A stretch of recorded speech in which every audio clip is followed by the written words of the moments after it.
সবাই ঢুকে যাচ্ছে রঞ্জিতা যেমন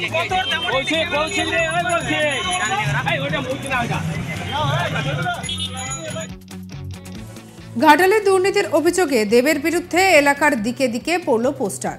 লোকসভা ভোটের মুখে সরকারি কমিটির পদ থেকে ইস্তফা দিলেন দেব। একসঙ্গে তিনটে পদ থেকে ইস্তফা দেবেন। শনিবার একই দিনে গুরুত্বপূর্ণ 3টি পদ থেকে ইস্তফা দেন তৃণমূলের স্টার সাংসদ দেব। আর তারপরেই তার বিরুদ্ধে পোস্টার পড়ল। অজ্ঞাত কোনো কারণে ঘাটাল মহকুমার বিভিন্ন সরকারি দায়িত্ব থেকে একই দিনে 3টি পদ থেকে পদত্যাগ করেছেন তৃণমূলের ঘাটালের সাংসদ দীপক অধিকারী তথা দেব। তারপরেই তার বিরুদ্ধে দুর্নীতির অভিযোগ করে পোস্টারিং শুরু করে ঘাটালের বিজেপি নেতাকর্মীরা। ঘাটাল শহরের ঘাটাল বাস স্ট্যান্ড সহ বিভিন্ন এলাকাতে এই পোস্টারিং করতে দেখা যায়।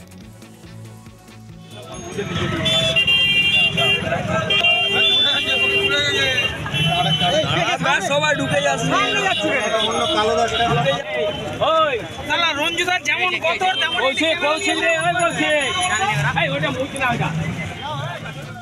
এই পোস্টারে লেখা রয়েছে, বিভিন্ন জায়গায় দায়িত্ব থেকে দেব বিভিন্ন দুর্নীতিতে জড়িয়েছে। লোকসভা নির্বাচনের আগে তার বিরুদ্ধে তদন্তে নামতে পারে তদন্তকারী সংস্থা, সেটা বুঝতে পেরেই আগে থেকে পদত্যাগ করেছে, এমন দাবি করেছেন ঘাটালের বিজেপি বিধায়ক শীতল কপাট। তার দাবি, ইতিমধ্যেই বেশ কয়েকটি দুর্নীতির অভিযোগে তার বিরুদ্ধে সমন পাঠিয়েছিল এটি। আরও আসতে পারে এই আশঙ্কা করেই আগে থেকে এমন কাজ করেছে দেব। কি বলেছেন শীতল কপাট, শুনবো।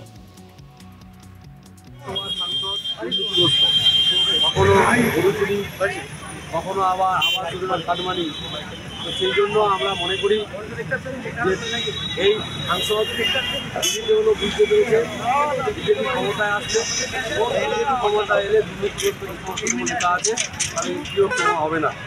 সেই জন্য আগে থেকেই তিনি সরকারি পদ থেকে একটার পর একটা ইস্তফা দিচ্ছে এবং ভালো থাকার চেষ্টা করছে, দুর্নীতিকে ঢেকে রাখার চেষ্টা করছে। সেই জায়গায় আমরা আগেও বলেছিলাম উনি দুর্নীতিগ্রস্ত, এখনও বলছি। সেই জন্য আমরা পথে নেমেছি, দেয়ালে দেয়ালে প্রয়োজন হলে পোস্টারিং করবো, প্রয়োজন হলে গোটা লোকসভা জুড়ে এই আন্দোলনটা আমরা করব। কারণ আমরা আগেও বলেছি, এখনও বলছি যে মানুষের আশীর্বাদ নিয়ে যিনি সাংসদ হয়েছিলেন, মানুষের কাজ করে না, এই পদগুলোকে ধরে রেখে শুধুমাত্র দুর্নীতি করেছে। উনি একজন অপদার্থ সাংসদ।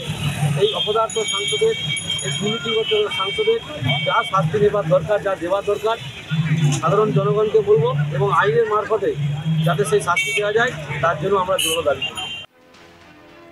তৃণমূলের ঘাটাল সাংগঠনিক জেলার সভাপতি আশিস হুদায়তের দাবি, বিজেপির এই চেঁচামেচিতে কোনো কিছু আসে যায় না, দেব তার ঠিক জায়গাতেই রয়েছে। তৃণমূল নেতা আশিস হুদায়ত কি বলেছেন, শুনব।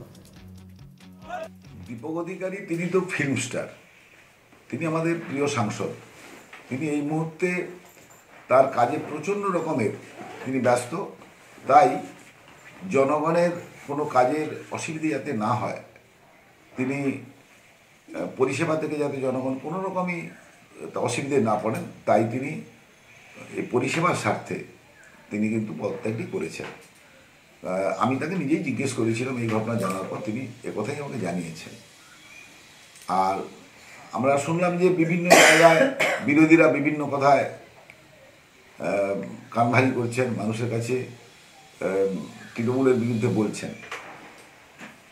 আমি তাদের উদ্দেশ্যে বলি যে হাতি চলে দুলকি চালে, আর ফেউ তার পদ্মা চালে। তো হাতি সে তার যাচ্ছে, এবার পেছনে শেয়াল তারা যদি হুক্কা হুয়া করে তাতে হাতিদের কিছু যায় আসে না। আর আমি বলবো যে অনেকটা এরকম বিজেপির অবস্থা।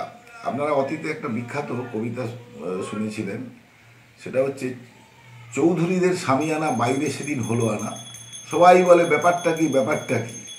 চৌধুরীদের বড় খোকার বিয়ে নাকি। আসলে চৌধুরীরা জমিদার ছিল, তাদের বাড়িতে তাদের সামিয়ানাতে রুই ধরেছিল বলে রোদে দিয়েছে। পাড়ার লোকেরা ভাবলো যে তাদের কি বাড়িতে বিয়ে হবে না কোনো উৎসব হবে, তা নিয়ে তাদের মাথা ব্যথা। আজকে তৃণমূলের কোনো সাংসদ তিনি বিশেষ কাজে যদি কোথাও পদত্যাগ করেন, তা নিয়ে বিজেপিদের অবস্থাটি এইরকমই হয়।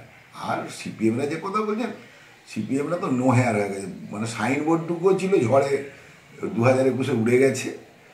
আর এখন কেউ দেখছি যে তাদের বিজেপির সঙ্গে, তো বিজেপির তারা দাসত্ব তারা এখনো পর্যন্ত গ্রামেগঞ্জে বহাল রেখেছে, ফলে তাদের কথা নাই বা জানলে।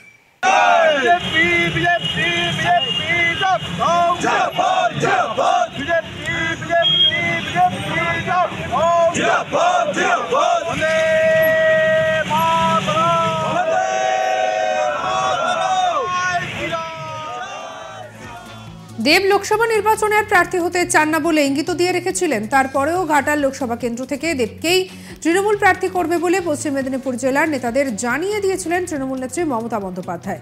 লোকসভা নির্বাচনের দিনক্ষণ ঘোষণা হওয়ার মুখে যখন সবকিছু ঠিকঠাক চলছিল, ঠিক সেই মুহূর্তে ঘাটালের বিভিন্ন দায়িত্ব থেকে রিজাইন করলেন সাংসদ দেব তথা দীপক অধিকারী, যার একটি হলো বীরসিংহ ডেভেলপমেন্ট অথরিটির ভাইস চেয়ারম্যানের পদ, দ্বিতীয়টি হলো ঘাটাল রবীন্দ্র শতবার্ষিকী মহাবিদ্যালয় তথা কলেজের সভাপতির পদ থেকে, তৃতীয়টি হচ্ছে ঘাটাল সুপার স্পেশালিটি হাসপাতালের রোগী কল্যাণ সমিতির চেয়ারম্যানের পদ থেকে। আর এবারে এই তিনটি চিঠি শনিবার বিকেলে জেলা শাসকের কাছে পাঠিয়ে দিয়েছেন সাংসদ দেব, যা নিয়ে ইতিমধ্যেই শুরু হয়েছে জল্পনা। কিন্তু কী কারণে এই সিদ্ধান্ত, সেই বিষয়ে এখনো পর্যন্ত কিছুই জানাননি। সম্প্রতি পশ্চিম মেদিনীপুর জেলার তৃণমূলের নেতৃত্বদের নিয়ে বৈঠকে নেত্রী মমতা বন্দ্যোপাধ্যায় দেবকে পুনরায় ঘাটাল লোকসভা কেন্দ্রের প্রার্থী হওয়ার জন্য নিশ্চিত করেছিলেন। প্রথমে যে তিনি প্রার্থী হবেন না বলে জানালেও পরে নেত্রীর কথায় সম্মত হয়েছিলেন। সেই মতো দল প্রস্তুতিও নিতে শুরু করেছিল। বিজেপির পক্ষ থেকে পাল্টা তারকা প্রার্থী হিসেবে দেবের উল্টো দিকে ঘাটালে হিরণ চ্যাটার্জিকে প্রার্থী দেওয়ার প্রস্তুতি শুরু করেছিল।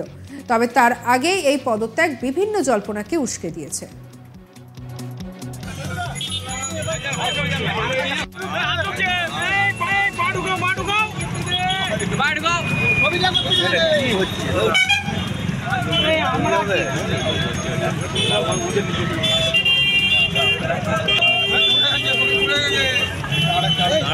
সবাই ঢুকে যাচ্ছে।